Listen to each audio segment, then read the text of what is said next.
Welcome to the four-step blueprint for reducing payment fraud risk, an expert practices presentation brought to you by the Controllers Council.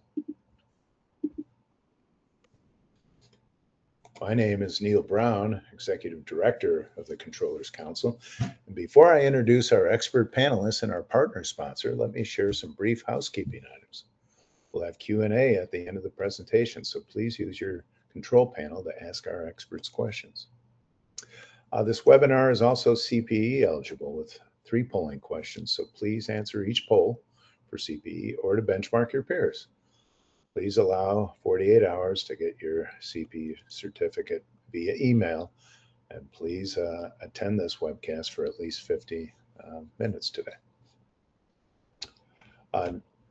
Also regarding CPE, you'll receive a brief survey directly after the webcast, so please complete. And finally, you'll receive a link to this webcast via email in the next 24 hours, so no need for notes or screenshots. With that, I'm very pleased to introduce our partner and sponsor, VendorInfo, part of Financial Operations Network, or FON.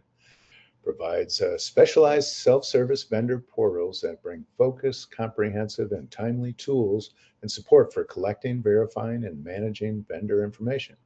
VendorInfo meets the changing internal and external requirements for security, controls, compliance, efficiency, and scalability. FON was founded by the leadership team behind Paytech and the Accounts Payable Network. It has been instrumental in helping thousands of senior financial professionals keep their operations ahead of the risk, efficiency, and cost avoidance curves since 2001. Learn more at vendorinfo.com. And with that, I'm very pleased to introduce today's speakers. Phil Binkow is CEO, Chief Executive Officer of VendorInfo. And Mark Brousseau is president of Brousseau Associates. Gentlemen, welcome. Thank you so much, Neil, and thank you all for joining us today. You know, it's interesting when I talk to controllers, something they tell me is that they are feeling the pressure of fraud today like never before. And recent surveys bear this out. It's the #1 concern of controllers. According to a recent survey conducted by the Institute of Finance and Management. And you know, it's interesting because no less than the FBI, Interpol, states attorneys general, they're all sounding the alarm.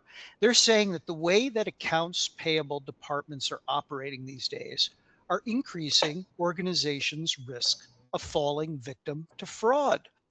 And it doesn't have to be this way. There are strategies that organizations can take to increase their maturity in mitigating their risk of fraud prevention. And that is what we're going to discuss today. We'll talk about the 4 stages of AP fraud prevention maturity and help you plot where your organization currently falls. We'll talk about risks in vendor onboarding and bank account change requests, probably the #1 way that organizations are being targeted these days. We'll take a deep dive into verification versus validation of information. You might think your organization is protecting itself if it verifies vendors, when in reality, what it needs to be doing is validating the authenticity of information. We'll also talk. Yes. Mark, can you go up and share your screen, please? On the toolbar.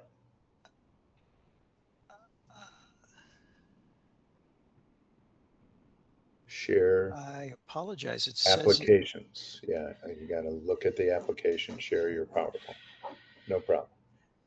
Yeah. Otherwise, I can take it back as well. Yeah, I think you might need to because it says it's sharing. Let's see. Let's try it one more time.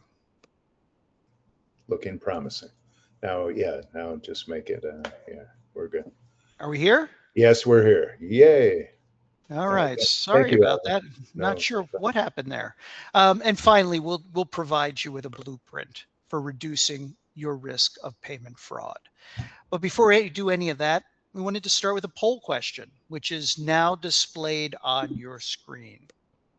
We want to know, how would you rate your AP fraud prevention program? How would you rate your AP fraud prevention program? Would you describe your AP fraud prevention program as early stage, as developing, as mature, highly advanced, or you're not sure where your organization's AP fraud prevention program stands? Take a moment to respond to the poll question now displayed on your screen, and we'll discuss the results in just a moment. Phil, when you're talking to controllers, uh, how are they feeling about their organization's risks of falling victim to fraud these days? It's a great question, Mark. Most people feel that they're under attack because the fraudsters have become so sophisticated and so adept at using uh, very powerful tools uh, that can be concealed very easily, and they are continually looking for ways to improve their processes and make sure they're protected. It's really an ongoing it's battle between the good guys and the fraudsters. Uh, they feel that it's an arms race almost in many respects. I imagine, Phil, that a lot of the controllers listening into this conversation today are saying, well, hold on a second here. We have policies and procedures in place for how it is we onboard suppliers and verify bank account change requests. What are you talking about maturity? Don't we have our bases covered? What's the fallacy in that thinking, Phil? Yeah, well, the question is, what is mature in an ever-changing environment? It's tough, and it's interesting seeing these poll results uh, that really a third so show that they're mature, but only 4% of the folks think that this is highly advanced, and 29% feel that it's developing. They're developing their program. I think the programs are always under development because the circumstances are changing. The tools that the fraudsters have to work with are getting better. The bad guys are generally the early adopters of all new technologies, and uh, we need to make sure that our systems are evolving to keep up with what's going on out there. What do you think is the biggest misperception controllers have about their organization's fraud prevention program? In other words, the thing that is leaving them unwittingly most at risk of fraud? You know, most of the time nobody knows where or when the next attack is going to take place, and or how it's going to take place. 2 years ago, 18 months ago, we never heard about telephone systems getting hacked, Mhm. uh, and taking calls from vendors' customers about the veracity of a bank account change. Today, we're hearing it all the time. Folks said, we're calling folks, and we at one point, I mean, several people are telling us they got scammed because they thought they were talking to their supplier, but they were actually talking to the fraudster. And as you suggested, Phil, our poll results show that many of the folks on the line today would say that they are not highly advanced. Well, rest assured, during today's webinar, we're going to provide you with a roadmap for increasing the maturity of your organization's fraud prevention program. And when we look at fraud prevention in organizations, we would argue that there's really 4 stages of AP fraud prevention maturity. And make no mistake about it, AP has become ground zero for fraud. It is under attack. And you might argue that fraud has always been a part of the accounts payable landscape. But as Phil suggested, things are changing these days, and the fraudsters have become more sophisticated, more brazen, and more organized. And there's a couple of ways in which this is really showing up in our AP departments. The first, of course, is the prevalence of digital invoices, right? Used to be in the past that invoices came through the mail. Well, that all changed in a big way during the pandemic. Now, today, many organizations receive 80 or 90% of all of the invoices from suppliers via email. And unfortunately, we know that email and phishing attacks in particular are a prime on ramp for fraudulent schemes. In many cases, things like business email compromise can be traced directly back to a fraudster being able to infiltrate someone's email box, whether that's one of your coworkers or a trusted supplier. And that alone should give controllers pause, because it's not just how well you're doing or your organization is doing at protecting its email. It also comes back to how good a job are your suppliers doing at protecting their email, something we can't always be able to control. We also find that today organizations are at greater risk because of the prevalence of AI generated communications. As Phil said, today you can never be sure who's on the other side of an email, but that's even true when it comes to texts and to voicemail messages, and now increasingly even video messages.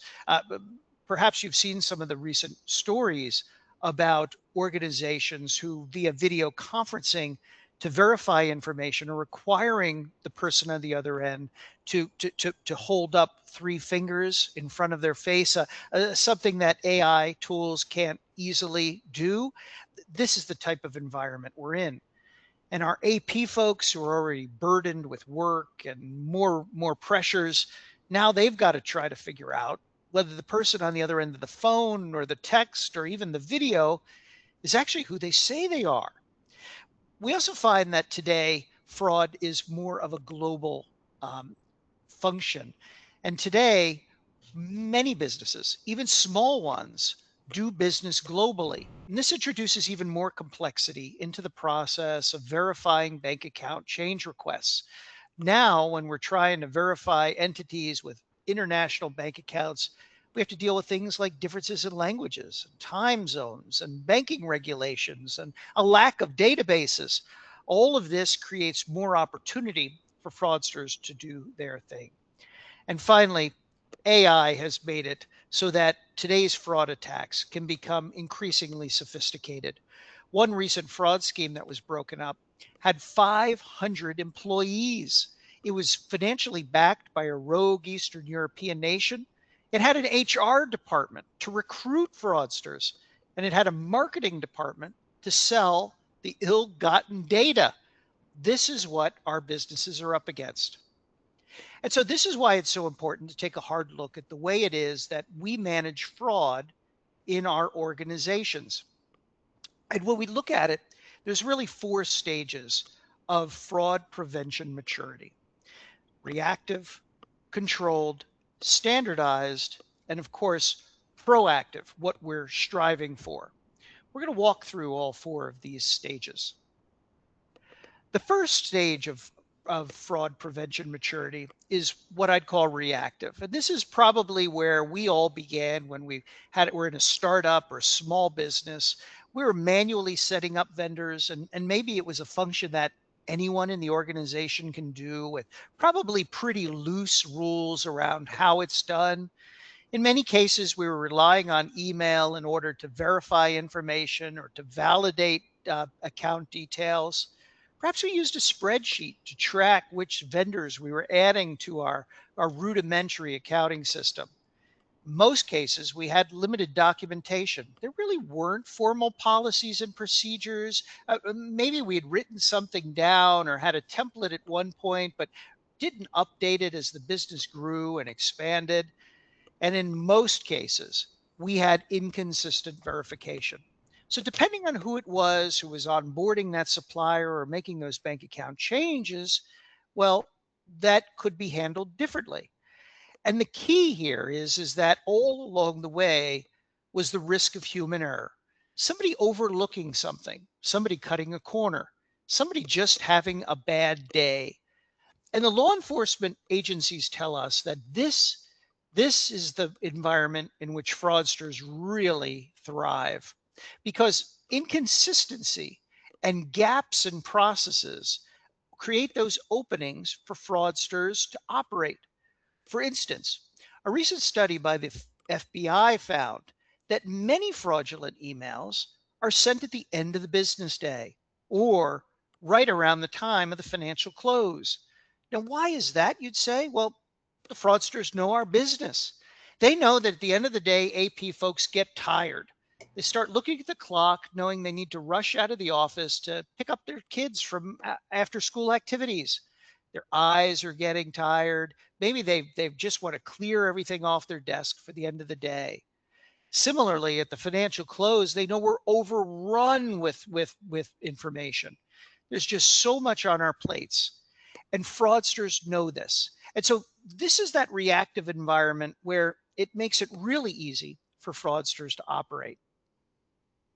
The second stage of fraud prevention maturity is what I'd call controlled. This is where we start to get basic controls that start to emerge. In this kind of an environment, our organization has probably defined its onboarding processes formally. It's got some policies and procedures, and it probably reviews them regularly with the team. Most cases are segregation of duties. So the same person probably can't onboard a supplier and initiate a payment without somebody looking in. We typically have approval workflows, systematic workflows. So here again, we don't have that case where it's one person all along the way who can set up a supplier, approve an invoice, and make a payment. I always laugh when you see in the newspaper, remember those, the thing you get on your doorstep? When you see in the newspaper, the stories about a fraud case that was broken up, and it went on for years and years. And you always wonder yourself as you're reading the article, how the devil could that have possibly happened? But then when you read down into the article, what you invariably find is that the scheme was uncovered when that person went on vacation or maternity leave or retired. Somebody else looked in on the process and uncovered what was going on. This is the importance of approval workflows and segregation of duties. We also find that in controlled environment, we start to get what I'd call basic validation procedures.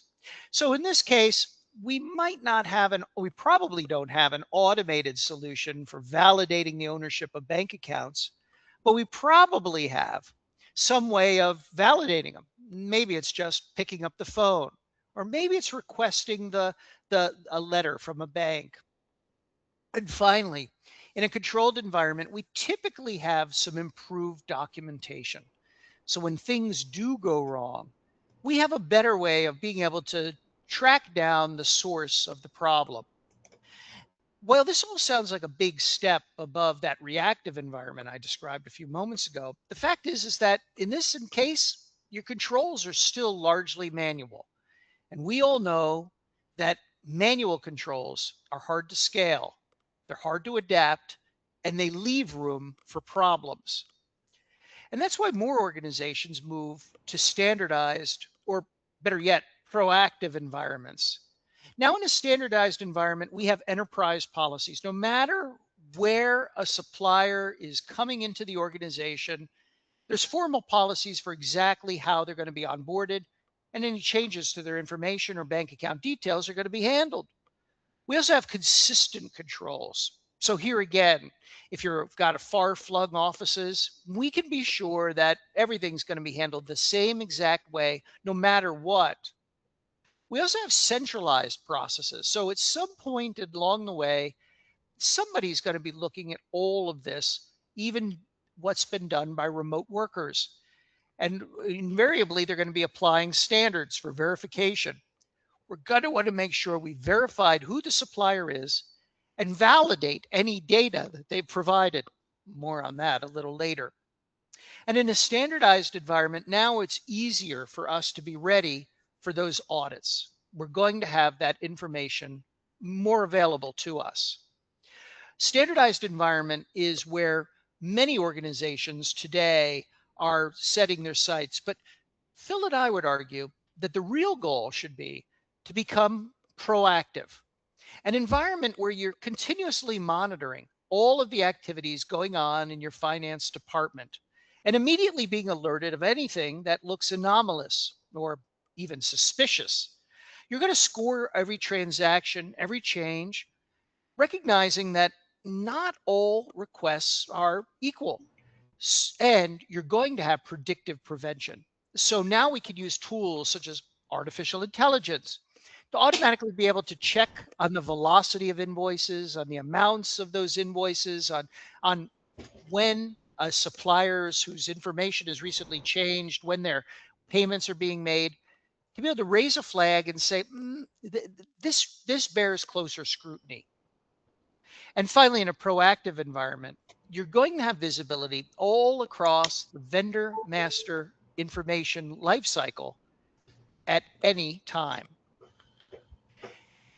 When we think about the 4 stages of fraud prevention maturity, we have to think about what it is we're trying to solve for. And when we think about the risks in finance, there's no bigger risks than when it comes to vendor onboarding and bank account change requests. Today, fraudsters are targeting our vendor data, and in many cases, it's because it's the weakest link in our organizations.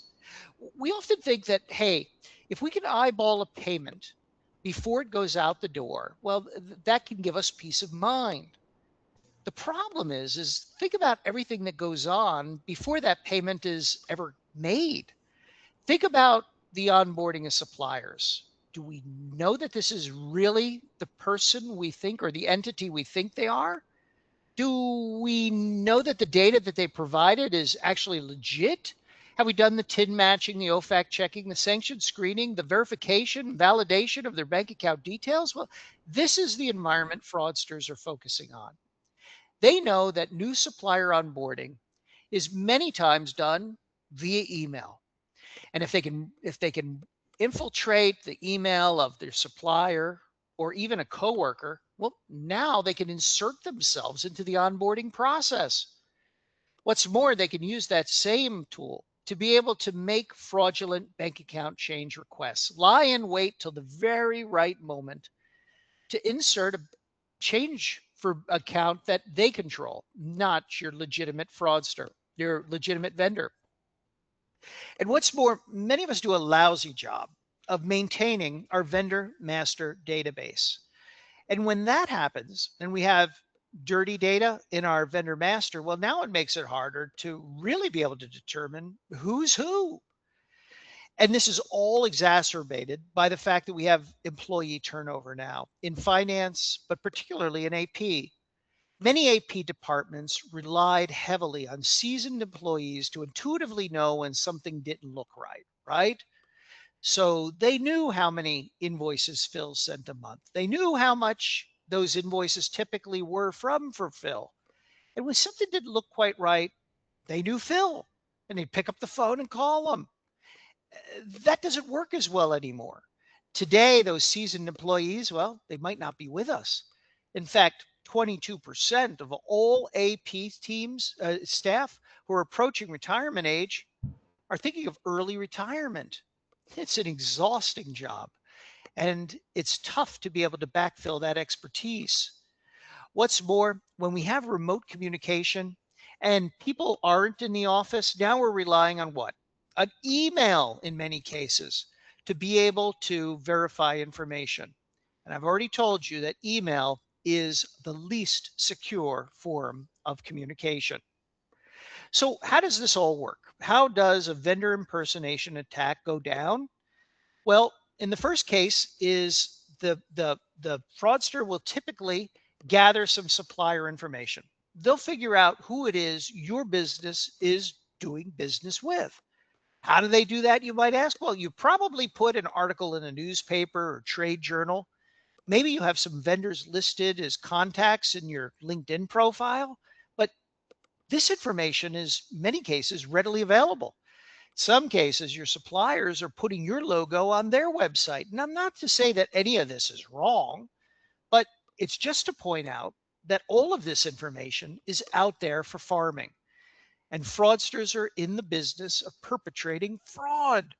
And so they have no better incentive than to go and look for this information. Once they gather these contacts, now they go and look for that entry point. They try to hack into systems. In the old days, it used to be that they would try to break into through your firewalls. Well, today, all they have to do is trick someone into giving up some credentials that allow them to get into their email, whether that's someone on your team or someone on your supplier's team. Now, you might think that as soon as they hack into a system and they get into somebody's email, well, now they're going to immediately pounce. But that's typically not the case. In many instances, what we find is that the fraud occurs over the course of months. So they lie in wait and they see what the nature of invoices are between two entities. They might even look and see how it is that a supplier communicates with an AP counterpart. And then at the right moment, they try to impersonate the supplier. And maybe it's something innocuous. Maybe it's not even going in for the kill. Maybe it's just inserting an invoice with the current bank account details. Let's see if it gets caught. And then when they think that they've built that trust, when they think that they have gone undetected, now they submit the bank account change request. They believe they have credibility. They believe they have the trust. And in many cases, what they'll do is they'll have a pressure for AP urgency, right? We've all heard of cases for business email compromise where it'll be impersonating a CEO, and the CEO will allegedly say to AP, we need to make this payment right away, or else our supply chain is going to ground to a halt. Well, the same sort of thing happens on the supplier side. Hey, I was talking to Larry over in the loading dock, and he really wants this taken care of. And that's how these go down. I recently read an article about a large Midwest airport that was tricked into making a payment for salt. And what I thought was what was funny about it is that this was just recently. You would have thought that the high temperatures would have been a tip off that maybe this wasn't a legitimate invoice, but it turned out that the airport got billed for nearly $700,000 through this fraudulent invoice in the summer for salt. And then finally, of course, if someone doesn't check the validate the bank account details, well, now that payment's going to be diverted into an account that the fraudster controls. And in only 20% of all the cases are fraudulent monies ever fully recovered. Because in many cases, as soon as that money hits the account, it's whisked away to a faraway bank account where recovery is very hard. How could this be all so easy, you might be wondering? Well, there's a lot of vulnerabilities in the way that we onboard our suppliers that really make it easy for fraudsters to perpetrate the type of crime I just described. Many organizations, probably many of you on the phone, are verifying bank account ownership using email. Problem is that it's easy to be able to steal somebody's identity. We also find that in many cases, we're manually keying information, whether it's TIN matching or bank account ownership. You're probably doing this manually and maybe using spreadsheets or other rudimentary tools. Well, it's easy to miskey that information. It's easy to misinterpret what you get back. Other cases, we're processing payments without validating tax information. That not only creates the opportunity for fraudsters to go undetected, it also creates some compliance issues with the government. We also find that many organizations don't verify ownership of bank accounts with third parties. And that makes it easy to be able to divert payments into accounts that fraudsters control. And finally, most of us are using email in order to document the processes that we are managing. And that, of course, leaves us open to audit exposure. What if something does go wrong? Now we got to dig through email boxes to be able to find the source of the problem. And make no mistake about it, bank account change requests are the highest risk environment in our finance departments today. We need independent verification of who owns a bank account. We need to have tools for escalating the approvals when things don't look quite right. We also need to have a way to preserve audit trails, and none other than NACHA, the ACH association that so many of us do business with. They're requiring us to have audit ready information if we make ACH payments. We also need to make sure that we monitor for exceptions so that we can be able to determine how decisions are made. So with all this in mind, I want you to take a moment and evaluate where your current processes fall. Do you have formal onboarding process in your organization for new suppliers? Do you validate bank account ownership? The third.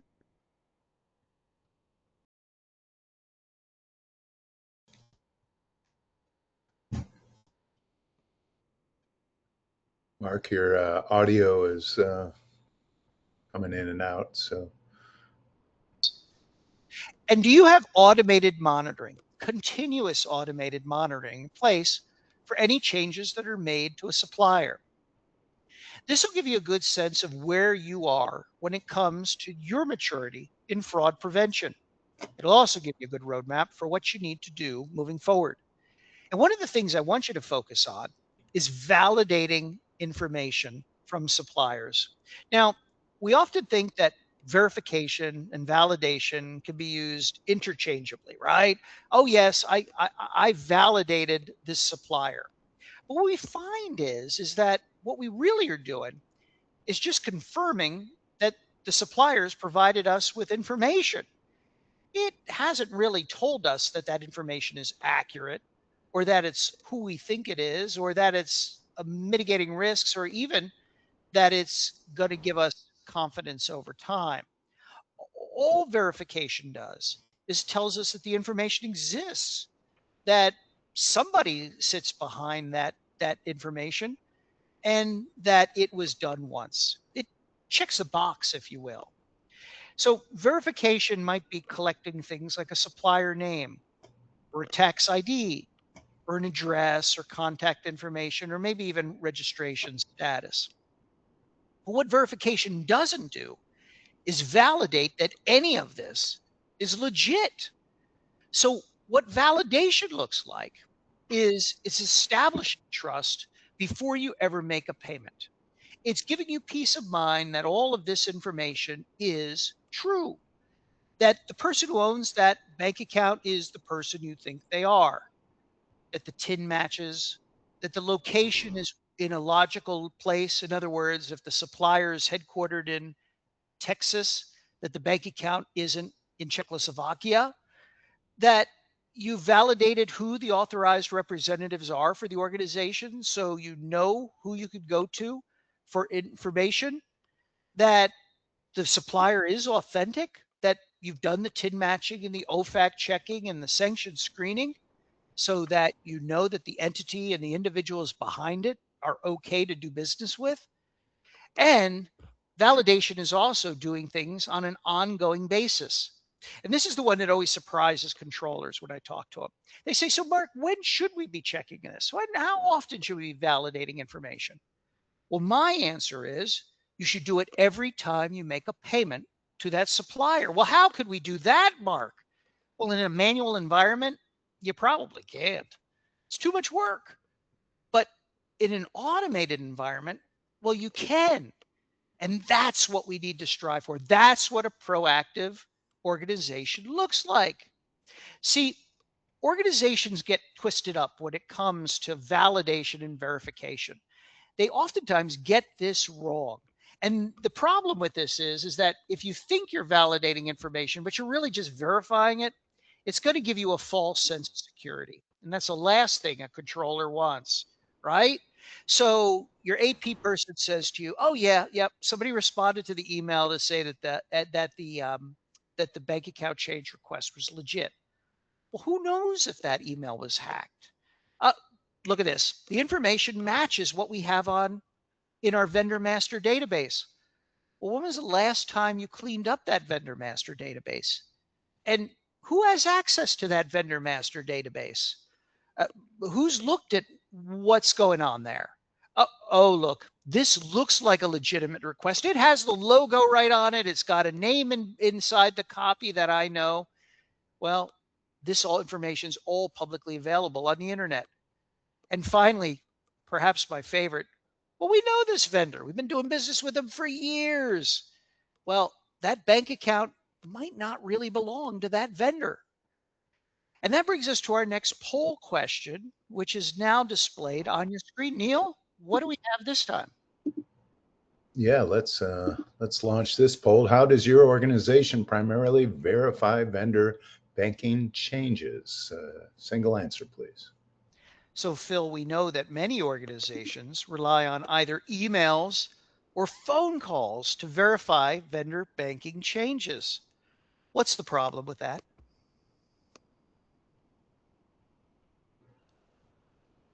I think you're on mute, Phil.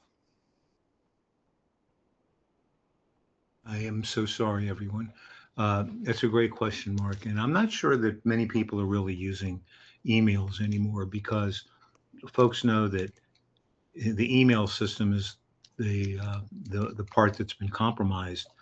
So instead of emails, folks have switched to telephone call verification, and there's a couple of problems there. One is the main problem is that those telephone systems are now subject to compromise by the fraudsters, and folks are calling and they think that they're talking to their customer, and most of the time they are, but not all the time. And sometimes the fraudsters have taken over those phone systems. Uh, the other issue with it is it's tedious and it's time consuming. Folks do not want to call and verify the bank account with the same person who actually sent the bank account change request in. So they look for somebody else to verify it. That person may or may not be in their vendor master file. Folks are going to search engines. They're trying to find somebody who can pick up the phone in a company, which is increasingly challenging. And it can take a while. And when you do finally get somebody on the phone who is an actual a live person and not an AI bot, then we have to convince that person that we're not fishing for information too. It's crazy, but it's tedious. It's time consuming. It's not secure. It's becoming more and more old school. What do you make of our poll results, Phil? Yeah, calling a known contact to verify changes. 40% rely on email. 10%. I would strongly ask those folks who are relying on email to consider not relying on email anymore. That's where the problem is. Quarter use the documented validation process, which I know we're going to talk about, which is great.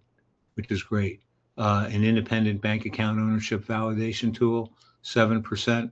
I think we can wrap that up into the 25% to get 32. But the 40%, 50% of our folks are either emailing or calling, and they can do it better. Probably do it more efficiently and cost effectively as well. Yeah. So let's figure out how to build that trust framework that Phil was just describing, and how we can start to use verification and validation together rather than trying to twist them up. And really, we think there's four pillars when it comes to mitigating the risk of fraud. And the first is, of course, verifying. Confirm the identity of the entity that you're doing business with, right? Make sure they are who they say they are. Next is validating the information that they provide. You want to confirm things like bank account ownership. You want to validate TIN details and OFAC checking. You also want to make sure you have controls in place, prevent unauthorized changes, and of course, monitor to detect emerging risks. We'll take a deeper dive into each of these. And really, the goal here is to create stronger controls and to do it on a continuous basis. Make no mistake about it.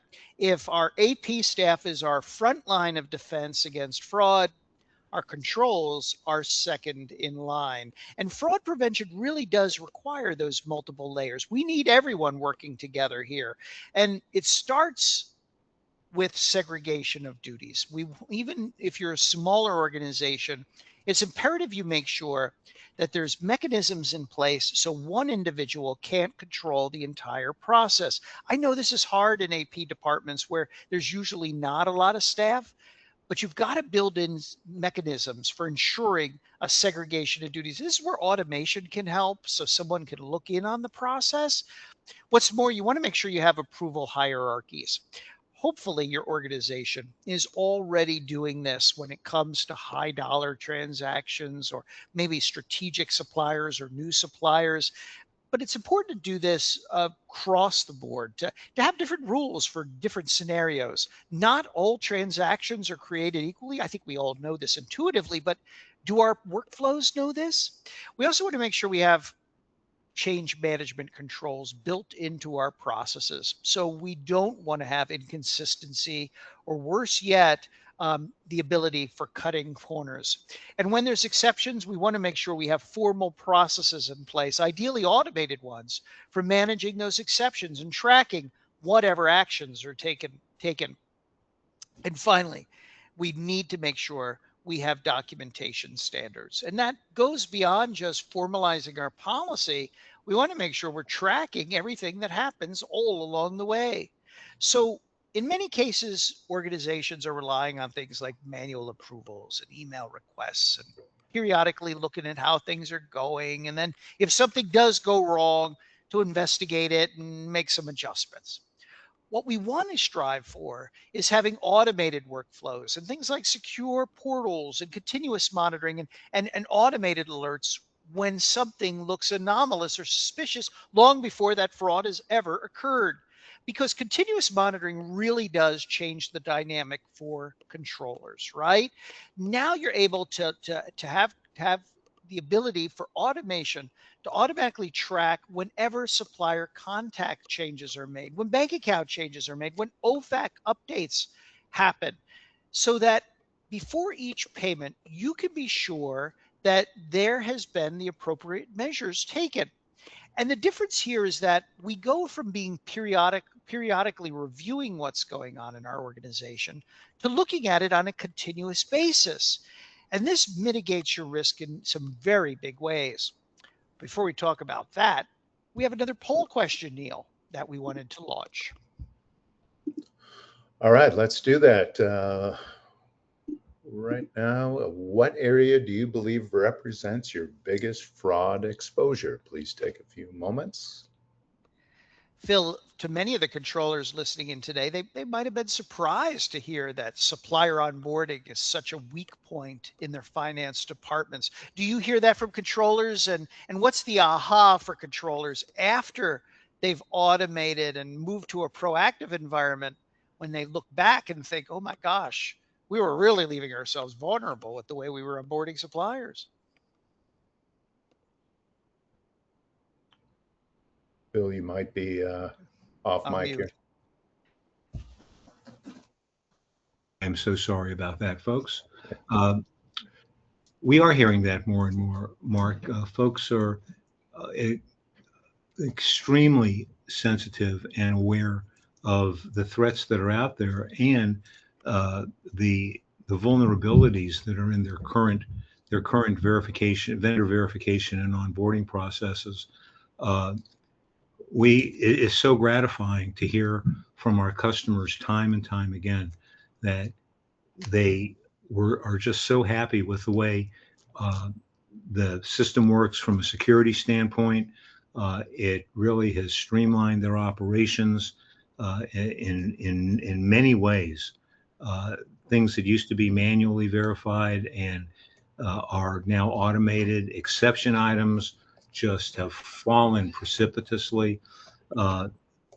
It really lends itself to a much smoother process and a much smoother system for collecting and validating and reviewing and approving vendor information. And a side benefit is, vendor master files are being kept cleaner as a result, because all the information that goes in is accurate and is complete.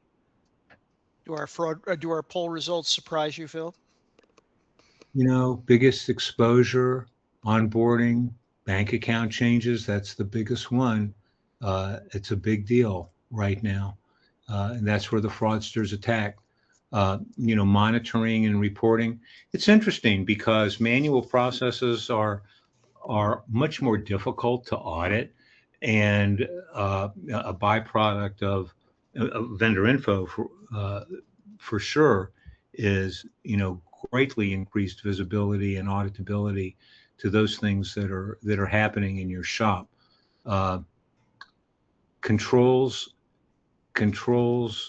just really go through the roof, because you're really able to document the controls and make sure that they're being followed, and then audit them to make sure that they're being adhered to.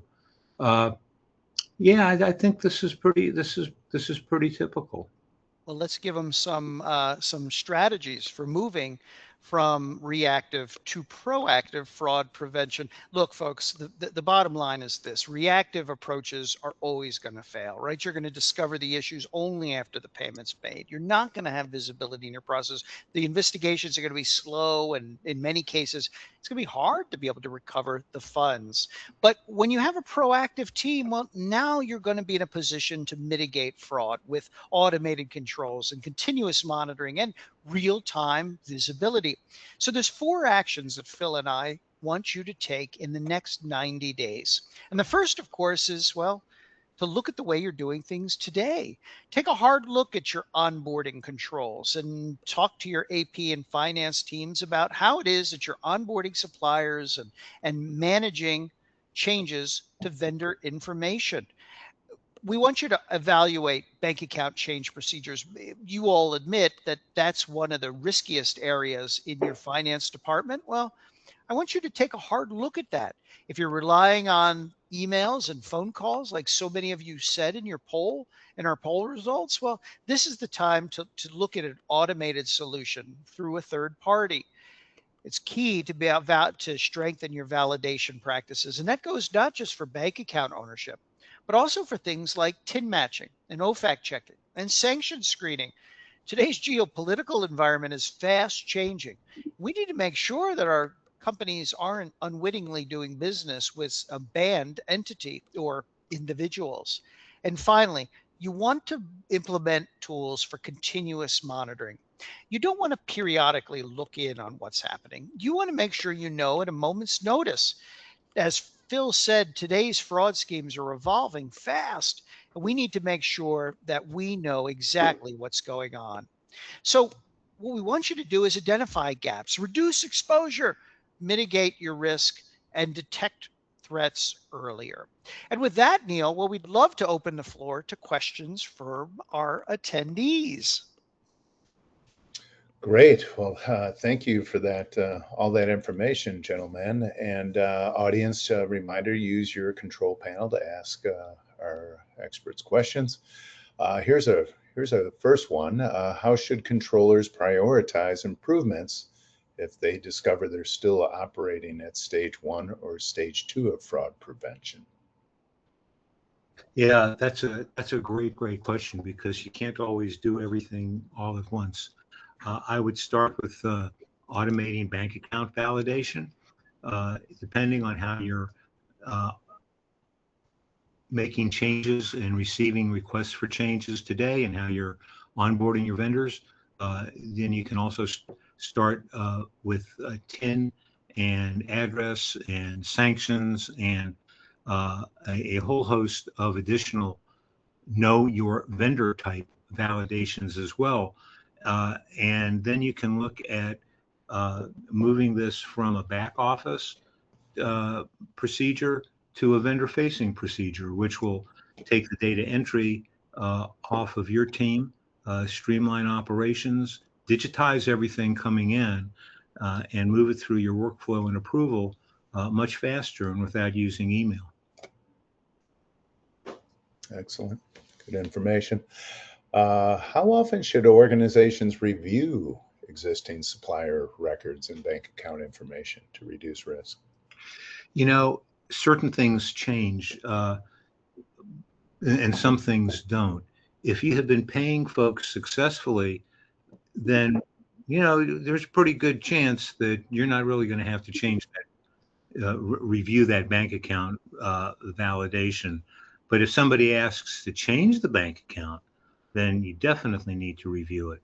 Things such as sanctions lists and government watch lists, on the other hand, they change frequently, and the penalties for doing business with somebody who's on a sanctions list are very high. We have customers who are checking sanctions lists every single day. We have others who are checking them maybe weekly or monthly, just depending on their business and what the particular needs of their organization are. Got it. Thank you for that.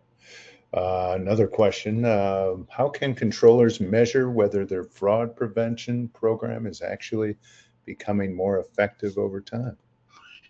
Yeah, good question. So what you want to make sure is that you're keeping abreast of what's going on in the industry right now. We have a sister product called disbursementcontrols.com, and that really helps folks understand what's the latest and the greatest for making sure that the controls you have over your payouts are up to date. It's a great site.